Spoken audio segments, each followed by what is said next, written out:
Hello and welcome to the Posers Podcast, the place where we skip the fluff, say the quiet parts out loud, and dig into what really matters. This is where photography, psychology, and business collide. I'm Jody, your host, and I'm bringing you my raw takes, hard wins, and a whole lot of unfiltered honesty about what it takes to build a photography business that actually connects and makes money. So ladies, grab your headphones and get your tits up and your ears open because we are going to build something really incredible together.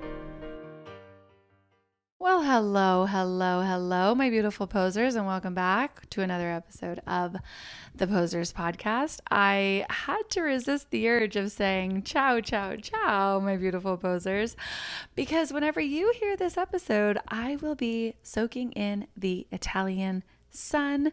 I will be a ridiculous tourist. I will be wearing the cutest new floppy hat that I purchased that has like this adorable little bow in the back. I'm going to be hopping into gondolas in Venice. I'm going to be eating my way through literally every gelato stop that we can find, and I will be frolicking through the endless small towns of the Puglia region. But I batched some content before I left so that you don't have to miss this soothing voice of mine that you've gotten used to hearing every single Tuesday of your week. So you're welcome for that, obviously. Also, it strikes me with just a little bit of irony that I'm recording this specific episode while I'm on this beautiful vacation with my family. Did I plan it to happen this way? No, I sure did not. But does it work in my favor to act like I did? Sure as shit does. So we're rolling with it. Okay, so I want to start today by talking about something that I hear on repeat. Honestly, I hear it constantly, mostly in my DMs, sometimes on discovery calls with other photographers. But honestly, I also see it a lot in other educators' content too. And it seems to be plaguing our industry. So the likelihood of it impacting you might be pretty high. So I want to talk about the photographers who are stuck because they have priced themselves right in the middle of the pack, thinking that it's a safe place to be right there in the middle because they aren't the cheapest, but they aren't crazy expensive either. So they think that they'll win over the clients who are middle class and want a decently priced photographer, but nothing too outrageous. Not the whole like arm and a leg photographer. Okay. The good photos at the good price. That's the crowd that you're going after. So we're talking about the $500 to $900 range of photographers. Okay. That's who we're talking about today, because also those photographers are the ones who have probably tried to raise their prices and their bookings have gone like and immediately dried up. So they panic and they drop them back down again, but then had to drop them even lower to compete more since they panicked even further, worrying that they had done a ton of damage to their reputation by trying to go too high. So now they're kind of sitting there terrified to ever touch their pricing again and doing the math in their head at 1 o'clock in the morning, trying to figure out how they're going to make it through this year, how they will ever book enough to make ends meet, and how they are possibly going to get through all of it without also burning out because of the volume that you have to run when you are at that price range. So if you just said, holy shit, that's me. Why is she coming for me? Why did she wake up and choose violence today? She's supposed to be all giddy and happy and vacation Jody while she's in Italy, okay? If you just said, holy shit, she's speaking right to me, keep listening, okay? Because I personally hear some version of this conversation multiple times a week. And what I usually want to keep on saying back to these photographers who are having this conversation with me, the ones who are terrified of raising their prices, is that you are actually terrified of the wrong thing. Not being able to pay your bills, that is way scarier than raising your prices. Not being able to take some stress off of your partner's plate and then adding stress to your marriage, that's freaking terrifying. Because if this economy keeps tightening the way that it's tightening and you don't reposition, you are not actually playing it safe. You are pricing yourself right out of business completely. And that, my friends, that, my love, that, my Bella, that's the real nightmare. Okay? So let's lay this out. There are two types of buyers in our economy right now. There might be a little bit of gray area in between, but not a ton, because what's happening is the gap between the two buying groups is getting wider and wider and wider as the economy keeps getting worse and worse. So buyer number one is kind of the old middle class that is now plummeting, right? They're cutting back, they're tightening on their budget, they're canceling subscriptions, they're canceling the delivery services. They are really having to cut anything extra out of their lives right now. They are downsizing with a real impact on their day-to-day life. Their anxiety is high. And that is a lot of America. So I completely understand the thought process of thinking that your pricing needs to follow that same backwards trajectory if you're going to keep on getting clients. That thought, that feeling, that anxiety, those are real, and I am not here to minimize them at all. But we also have buyer number two who is still spending, still doing renovations, still putting in a pool, still going on trips, still buying brand new bags and brand new cars, completely unbothered. They know the economy exists. They know it's tightening for other people, but they aren't directly affected by it. And if anything, they're making more money than they have before. Their businesses are growing. Their paychecks are great. And that gap between the two groups is what this whole entire episode is about. Because here's what nobody in the photography industry wants to say. There is a tier of client who is almost completely insulated from what everyone else is feeling right now. And if you are not positioned to serve that tier, I promise you that you are in trouble. Not because your work isn't good, obviously, not because you're not talented, obviously, but because of where you have planted your flag, because of your positioning. Okay. Now, the thing that actually sent me down this rabbit hole was a conversation that I had a few weeks ago with a photographer who came to me completely stuck, incredibly talented, genuinely. Her work is beautiful. She had, been at this for about 5 years and she was really building something incredible. But recently the inquiries had slowed down. They had thinned out. And she was doing or thinking that she needed to do what most photographers do in that situation. And she was thinking about dropping her prices.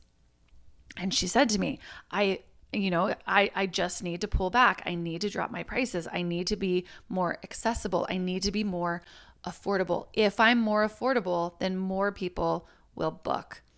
And to be honest, I understand the logic. The logic makes sense on the surface. Things feel uncertain. You lower the barrier, then more people can say yes, right? Except that's not what happened. What happened was that a few people booked, sure. But now she's working way more and making way less. And the clients at that lower price point, let's just call a spade a spade. There's a different energy there. The energy is far more transactional. It's far less invested in the experience. It's the kind of sessions where you work really, really, really hard, and then it kind of just makes you feel a little bit deflated, right? A little bit empty afterward, because the kind of clients that are in that tier say things like, well, we just need one good photo and then we can be done after that, right? But here's the part that really got me, is that she told me also that some of her best clients The ones who always come back, who always referred people, the ones that she genuinely loved, they had stopped booking too. Not because they couldn't afford her anymore. She told me that they definitely had the money. So she didn't understand what was happening. And that's the trap. And I want to spend this episode unpacking it. So I want to talk about that photographer who's charging, say, $800 and wants to raise her prices. So maybe that's you. Maybe you've been at $800 for a while, or somewhere close to that range, and you know that you need to raise that price. You know it in your gut. You are working constantly, but you're not scaling, and you can feel it. But every time that you try, every time that you bump into that $950 range or that $1,200 range, then the bookings slow to a trickle. And then that fear kicks in and you drop back down. And you do that loop over and over and over again until the economy tightens and suddenly even the $800 clients start disappearing, right? Here's what I want you to understand. And I say this, you know me, I say this with so much bluntness, but I also say this with so much love. You have unknowingly painted yourself into a corner, not because you did anything wrong, but because the path that you've been on has been narrowing, and there's about to be no more room left for you on that path. Now, let me explain what I mean. I want you to imagine a barbell, like obviously the one that you see in the gym, right? Imagine Popeye in an old cartoon holding a barbell, all right? With that barbell, with the shape of it, there's heavy weights on both ends and almost nothing in the middle. That's essentially what the market looks like right now. On one end, you've got the super cheap, the photographers who are charging $200, $300 for a whole entire session. On the other end, you've got the luxury buyer. You've got the photographer who's making $4,000, $8,000, $12,000 and up for their full experience. And in the middle, everyone else, the $500, the $700 photographer, the $900 photographer, the one who's affordable, here's what happens whenever the economy starts to pinch, just like it's doing right now. The people who used to be happily spending that $700, $800, $900, even $1,000 on a family session, the solid, normal middle-class family who planned for it, who saved a little bit for it, who felt good about it, those people are scared right now. Things feel uncertain for them. They're watching their grocery bill go up. They're watching their mortgage go up. That $1,000 photo shoot, they're seeing that it starts to feel like something they should probably skip this year or wait on or find a less expensive option for, right? So they trade down. They don't stop caring about the photos. They just move down a rung on the ladder. They find the photographer who is at $350 and they say, you know what? This will do for now. And then that photographer gets really busy. That end of the market actually gets more active, not less, because everyone's shuffling down. Meanwhile, at the top of the market, almost nothing changes. The family who spends $6,000 on photos, who has been with the same photographer for 8 years, who has their whole entire home filled with portraits from this one person, they don't trade down. The amount of money that we're talking about doesn't register as something that they have to cut in their financial life. It's just what they do. It's how they live. And that doesn't change. So what happens in the middle? The middle gets crushed from both sides. The $800 photographer can't compete with the cheap end because she's not cheap enough. There's a real price difference that matters to a family in budget mode down there, right? And then she can't compete with the luxury end because she hasn't built that world yet. The brand and the relationships and the reputation and the referral network and the experience, all of that, that's not built yet. So she just sits there in the middle where the clients are disappearing in both directions. That's no man's land. And that is a genuinely terrifying place to be right now.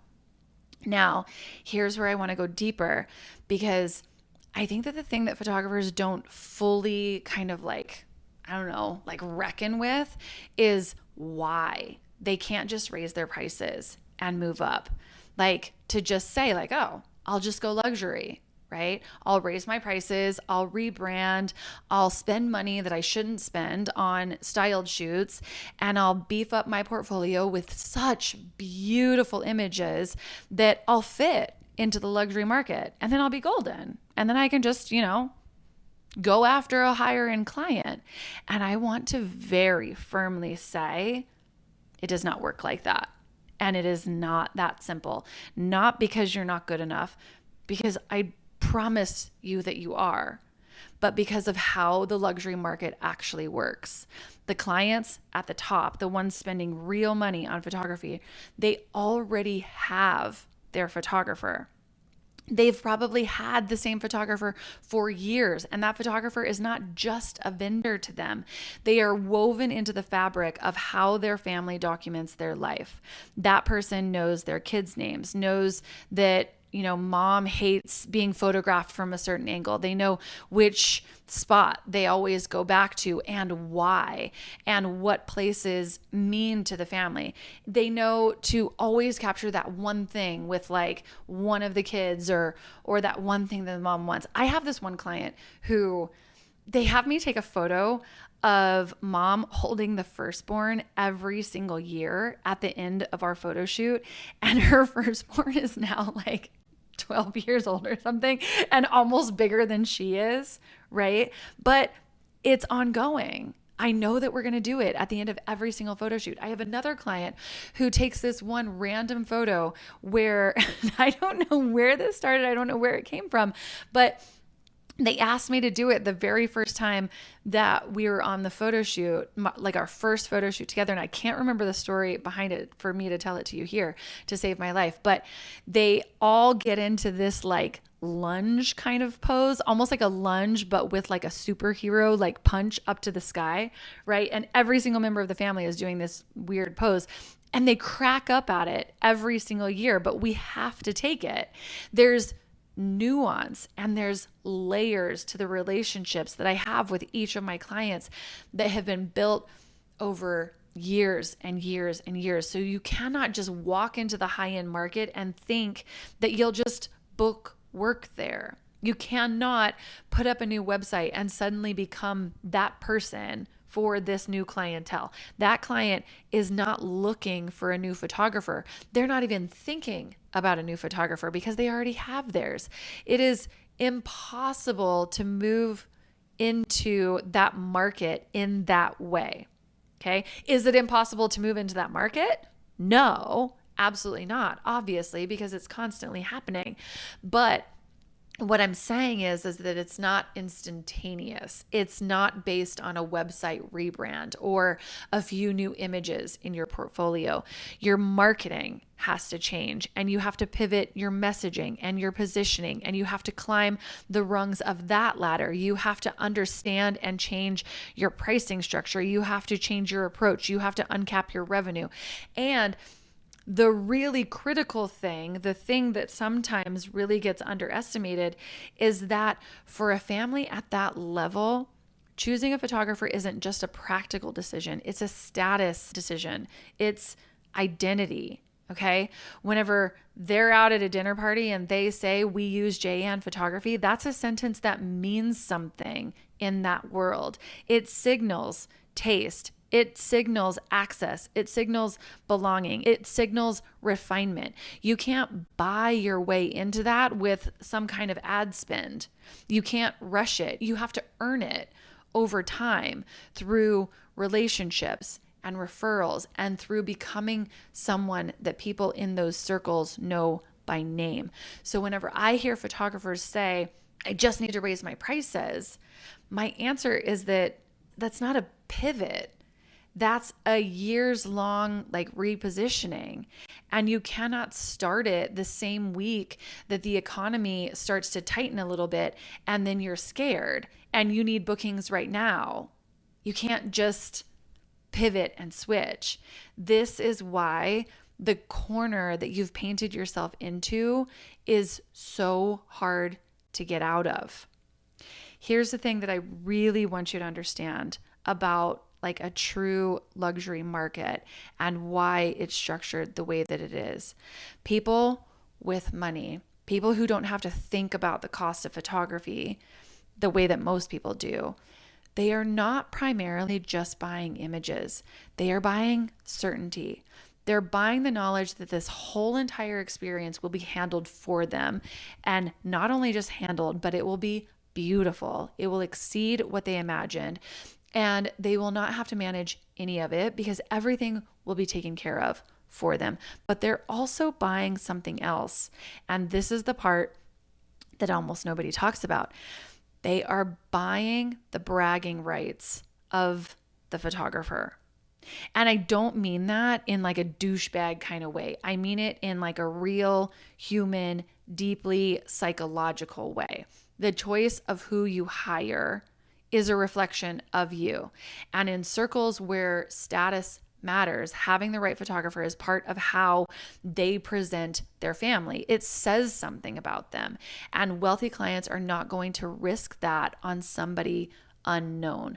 They're not going to bring in a new person for the photo that's going to hang above their fireplace or hang somewhere in their home for the next 20 years just because that person's Instagram looked good this month, right?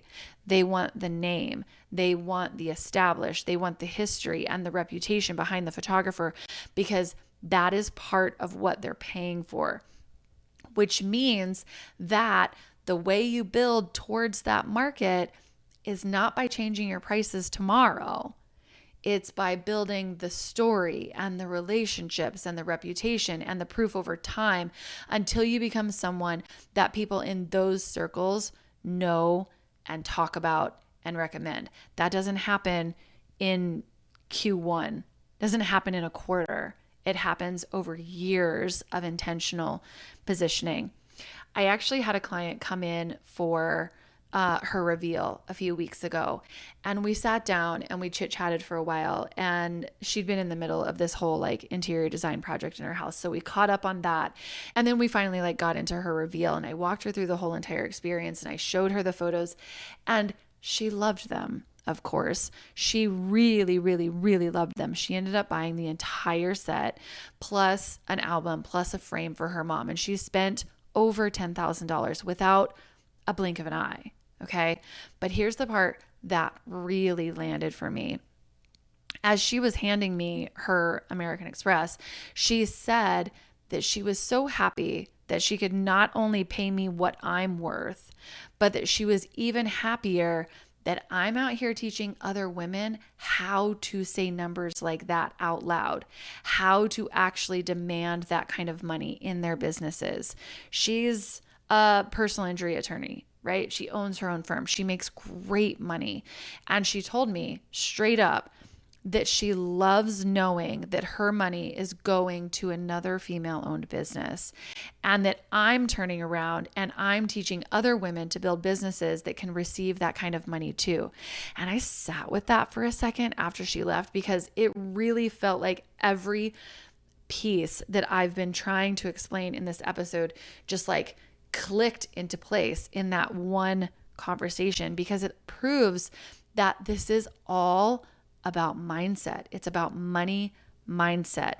And most photographers are terrified to charge premium prices because deep down, they assume that everyone thinks about money the way that they do. And the way that they think about money is usually coming from a place of scarcity. So it becomes this vicious cycle.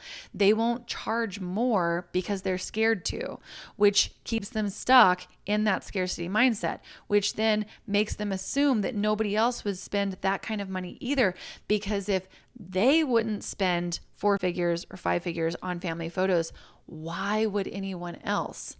But that attorney in my studio doesn't think about money that way.